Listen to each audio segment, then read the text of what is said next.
Welcome to the Redvee TV Instant Reaction, supported by Chapel House Cars for the 2024 season, as we reflect on Saints' 31 points to 8 defeat against Warrington in the Challenge Cup quarter-final here this afternoon. Dreadful. Absolutely dreadful. Absolutely no issues whatsoever with that scoreline. I thought Warrington out-enthused us, were better disciplined with the ball and not giving penalties away. I think they were faster than us. I think they were tougher than us. I think they managed the game better than us. I just thought that they were worthy, very, very worthy winners. Don't forget to like, share and subscribe. From minute one, got everything we deserved. Yeah. And we go for... We concede the first try. You could see Warrington's plan from the start was to try and attack us down the edges, and we didn't find a way to cope with that all afternoon. No, we didn't. They're obviously using their strengths, which is a lot of pace. They've got that in abundance down the flanks. They've picked at our weakness, and as you say, as the game started, the past couple of weeks, we've had the territory, we've had the possession, and they've done that to us. We've not been the ones to be in the ascendancy, so then we start chasing it, and that happened in both halves as well. That's not just at the start of the game; that's in both halves. It's obviously a bitter pill to swallow, but sometimes you don't mind getting beat. You just don't want to be rolled over like that and to have the... I'm not saying down tools, but it feels like we started doing stuff that wasn't Saints-like. It was slightly embarrassing. The way we rolled over. We've said for a couple of weeks now that one of our biggest issues is in attack and failing to put the points on the board. We look bereft of ideas, even when we're getting the ball 20 out. We don't look like scoring very often. I think there was one play on the last.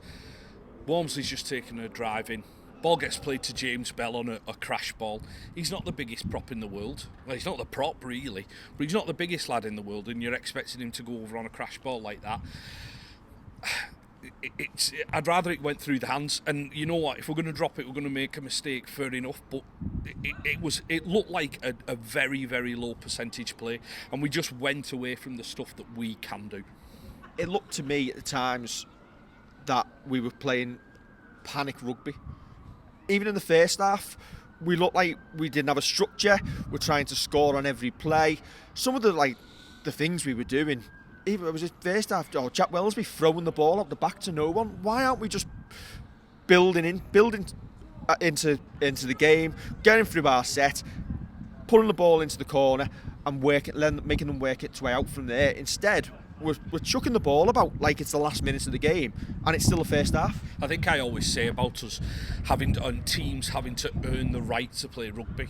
And today, at no point in that game did I think we earned the right to play rugby the way that we wanted to. You can't go out and Harlem Globetrotters it. It's like we turned into Leeds. Trying things that you just think, why are you doing that? Do them off the back of your structured plays. Get yourselves forward, get yourselves into position, get that territory.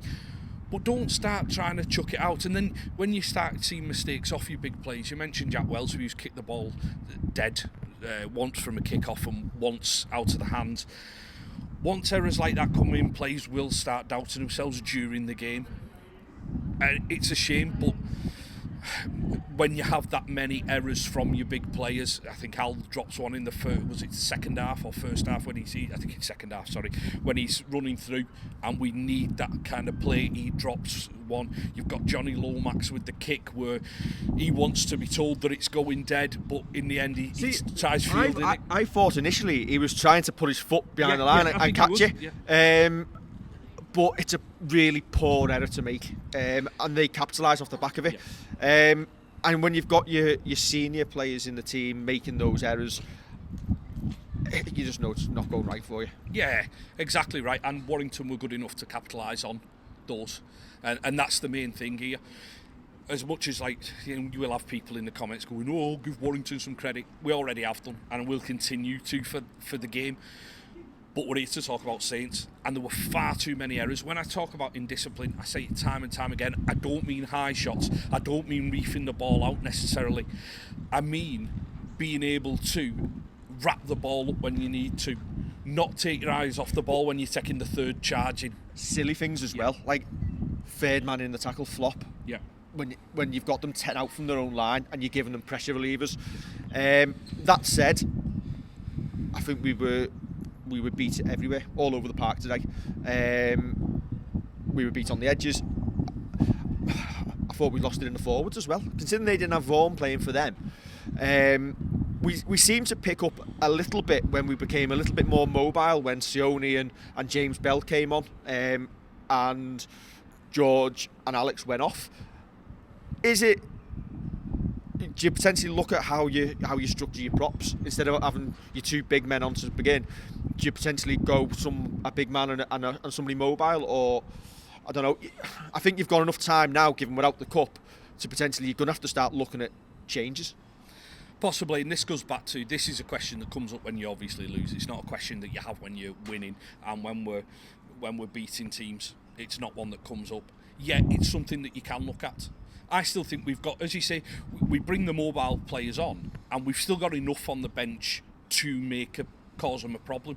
Like, I know Sione's got man of the match in the ground today. I have no real problems with that. No, I can see why he's got it, because he's kind of taken the game to him. But yeah, do you mix and match it? But then do you make your kind of attack a bit samey? I suppose this is the thing. The problem is we're talking about attack because we're not creating chances. You need the platform for that. So do you have it where it changes up a little bit, or do you want it so George Delaney comes on with Sione and you've already had James Bell on the park? I almost think we got into a little bit of a muddle with the interchange in the second half. We ended up with 3 big men sat on the bench. Yeah. You've got Darryl Clark playing 9, Moses ends up at 13. Yeah, it looked like he was it just looked, when we did have the ball, that I didn't know what we were trying to do. Where was the structure? Where was the plan? And I think that's what really concerns me. We lost doing the basics that we normally do, and again, when they went 19-8 up, it was panic rugby. It was panic rugby, and it was panic rugby from in the first half as well. Like 20 minutes to go, why are we going for a short kick-off? Yeah, exactly. Listen, we did say if 13-8, if they got the next try, it was going to be a long way back, wasn't it? Because we didn't look like scoring. We could play till Christmas and we don't think we'd score. Over Swanee or any other religious holiday you want to talk about. St George's Day. Yeah, play till St George's Day, we still wouldn't score. But there's 20 minutes to go. You're 19-8 down. You need 2 converted tries. Kick long, and try and force the error. That's what we do as a club, and we just completely had brain farts all over the park. Told you, it looked like Leeds. No, when Leeds try all the in the short first 20 minutes. Yeah. Why are we doing that? Why are we going away from what we do? At least how often do short kickoffs come off? Well, it's not only that. Now, you kind of hope that every lesson that they've learned today, that the lads have learned today, is being taken in. You stick to the plan, you stick to the process. So you go along, you try and force the error. And if you don't force the error, you force them to kick from their 30. That's what you need to do. If they get a good kick away, then fair enough. That was easy for them today. Yeah. Far too easy. Far too easy. Yeah. I don't think Huddersfield would have a greater chance of reaching the final. Yeah, well, they got beat by Warrington. Do you know what? I came back to you at half time, didn't I, after seeing the cup draw, and went, nothing ever smells as much as a defeat as knowing that if you get through, you're going to be playing Huddersfield in the semi. Yeah. Get Wigan, we win now. And I think that's an important kind of point to make. We beat Wigan, and after that we were saying, if that's not the grand final, there's something wrong. Now, you hope that there's lessons learnt, as I'm saying. You hope that we take what few positives we can get out of that, and the negatives, and turn them into positives. That's what you've got to do now. Catalan, we were Lewis Dodd getting the ball down away from, saying that's a great win in. Not the wins. The wind's going. A great win in. Our camera woman didn't really notice that we moved then. Yeah, when Lewis Dodd getting the ball down from it being a great win, it's a tough place to go. Move it out the wind a bit. They're the small they're the small things that cost you games. Today was a whole symphony of absolute terrible. Wonga Blake comes back in today. I thought he looked all right going forward with the ball. Tried to get the offload going. Defensively, though, it looks like he almost allows the man to go round, and he's playing like trying to grab him. We've seen that with another one of our defenders, T. Ritson. Last year when we were watching him, I think it was at Hull. I think the jury is definitely out. Yeah, well, and he's had what can best be described as a checkered start to his Saints career. Not many Aussies come over here and hit the ground running straight away, and he's not helped himself in certain aspects of that. All I want to see from him, and I said this preview, I'm saying it now, all I want to see from him is continued effort. Continued improvement, continued effort, and then it's fair enough. Listen, we had John Bennison made a couple of back-to-back errors in that second half again, put us on the back foot. But everyone did. Yeah. But if you're a fringe player on the edge of that squad now, whether you're Ben Davis, you're T. Ritson, are you knocking on Wello's door this week and going, listen, if the prerogative we go with is it's your shirt to keep if you're playing well, if for a number of weeks now players aren't, at what point do you have to give these lads a chance if they're chomping at the bit in training? Yeah, I think that's great point. You've got to, if they're doing it in training, then yeah, they've got to be in. So if Ben Davis, 18th man all the time, if that means he has to get a shirt next week, then yeah, get him in. T. Ritson, same. I'm not calling for anybody necessarily. I'm not naming names for people who I think should be dropped, could be dropped, whatever. But these players on the fringes will be saying, well, can I not have a go and show you what I can do? And I think Paul Wellens is going to field quite a few of them conversations this week. I think one of the issues we may have is obviously Al's gone off with hamstring injury. He probably is going to miss a couple of weeks. Yeah. Curtis Sirenen's got a knock on his elbow. Hopefully that'll settle down. But straight away, you're probably potentially going to have a couple of enforced changes. Yep.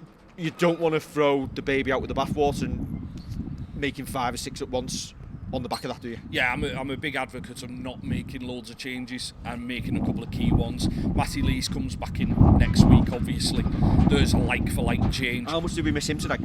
You do for his kick chasing, and it's stuff like that doesn't get marked down in statistics on the Super League website, where you kick chasing, he's the first man and he's making the full-back check or the winger check because he's on it, and you do miss that. You miss the hard work that he goes through. But Matty Lees comes back in, possibly. I mean, we've barely used George Delaney in that second half, if we've used him at all. So what is that a case of the game's gone? Save him. And you know Al's going to be out next week, and you don't want to risk one of your forwards. Possibly so. It sounds awful. The game's gone. Manage it. Yeah, possibly so. It's one of them horrible days, and it's one of them great days for the viewing numbers of Redvee. I don't listen. If Sione's your man of the match, you're giving him a 6. There's a lot of 3s and 4s there today. I thought we were that bad. I thought we were dreadful, absolutely dreadful from start to finish. Just error after error. Got what we deserved. I'm really worried about the attack. Listen, defensively we've been shredded today. But you've got to look back over the last 7-8 weeks. We've statistically had one of the best defences in the league. 2 weeks ago we here against Wigan. We're talking, as I say, it's the grand final in waiting. That's the standard we need to be at, and we weren't anywhere near today. Correct. Absolutely nowhere near it. You hope there's a kick on. I mean, we've got Hull next week that people are saying, yeah, well, we should win that. They're changing coaches. They might have a group of players who are hungry to show a new coach. Is that a game that you don't just want to win? You've got to win. Put a marker down. You've got to put a marker down. You've got to win. You've got to show that you've got some attacking structure. There's no better opportunity next week than against Hull. Yeah, you've got to. Unfortunately for Hull, you've got to go out there and be the most clinical and professional you can be. Because what's the opposite of clinical? Non-clinical. Just like terrible. No, like a manager. Like, you know what's over the years, we've watched Saints win games and it's been 18-4 and we should have absolutely banjoed teams. That's the opposite of clinical. Getting 24-0 up, conceding 2 tries in the last 5 minutes, it's 24-12 and we're going, that's points difference that. You've got to be clinical against Hull. I would say about non-clinical, like, the errors in our game, and it has been for weeks now, like, even like, there was a Joe Batchelor one, we're on the attack, with 15 out, and he doesn't play the ball properly, and he gifts the ball back to them. Yeah. That's not Saints, is it? No. It's not Joe Batchelor, it's not Johnny Lomax, it's not John Bennison, it's not Alex Walmsley, it's just an addition of everyone. Everyone needs to own that performance there. You can look at tiny bits of positives. Connie, when he was driving the ball in, was making metre after metre after metre. John Bennison seemingly found a pair of Fran Botica's old boots and was kicking conversions and kicked a conversion and a penalty despite the wind. But unfortunately, I have Fran Botica's hands. Feet for hands. Yeah. Oh. Yeah, I've got a phrase for that I can't repeat on Redvee. But there were little tiny positives, but unfortunately a lot of that needs to pick it apart tomorrow and then sweep it to one side and look fresh for Hull. Yeah, it's now a long way before the playoffs. Still 2 points off the top of the table. You've got to put heads down and go at it now, and you've got a long time to solve these issues. Did today show any of our frailties in terms of missing a big man in the middle? In terms of numbers, if you're down and Matty Lees, are you missing another forward, which you'll get with Party coming back in June, obviously. Well, hopefully you do. Hopefully you get a good Party coming back. Yeah, when you're missing 2, and I know the clubs have, and the other fans going, oh, we've had our injury problems. We're talking about Saints here. When you're missing 2 like that and you're pinning it all on Alex Walmsley being your frontline prop, and then you're looking at young George Delaney, who is just making his way as a forward. We're missing Jake Wingfield as well today, who'd have done a lot of that dirty work and kept us good through the middle, yeah. Thought Morgan Knowles gets himself about, had a good game today again. He's probably getting a 6. He probably is, if he's getting anything. And that's just because of the whole team performance. Are we a little bit light up front? Possibly. We're going with a little bit of a more mobile pack. Do we need someone else? Well, hopefully we'll get him back in June when Parsi comes back. Do you need to go to a more traditional structure of just making sure you've got two proper props on the bench? Come on. Well, this is where instead of having to utilise Bell coming on, moving Knowles, does it create, I don't know, imbalance problems? So but does it work for? It's worked for weeks. Yeah, it's worked. It's worked. Yeah. This is the thing. I suppose the issue is, and you could, as we always say when we pick teams, we always look at patterns of what Paul Wellens is doing. Maybe the pattern now becomes, if we're missing someone, you just play Morgan Knowles as a prop, and you just play James Bell as a 13. Yeah. And I thought James Bell wasn't really at the races today as well. I don't think any of them were. That's fair. It's probably unfair for me to pick him out considering how good he's been. To be fair, I think we've picked out at least 7 or 8 names, and that's not to let any of the other. Oh, none of the others are off the hook. Absolutely none of the others are off the hook. You win as a team, you lose as a team, and quite frankly, we gave them the raps 2 weeks ago. I didn't think we were half as bad as people said we were against Catalan in that second half, but today, absolutely appalling. I don't remember getting any batterings like that here. No. I don't think I could pick one out in recent memory, and that was a battering. Wire got everything they deserved in their cup final. They'll take the trophy home. They still won't win it. Leave with the chin. Listen, they were good. I'm glad we didn't play Wigan like that, or else that'd have been 50, 60. Yeah.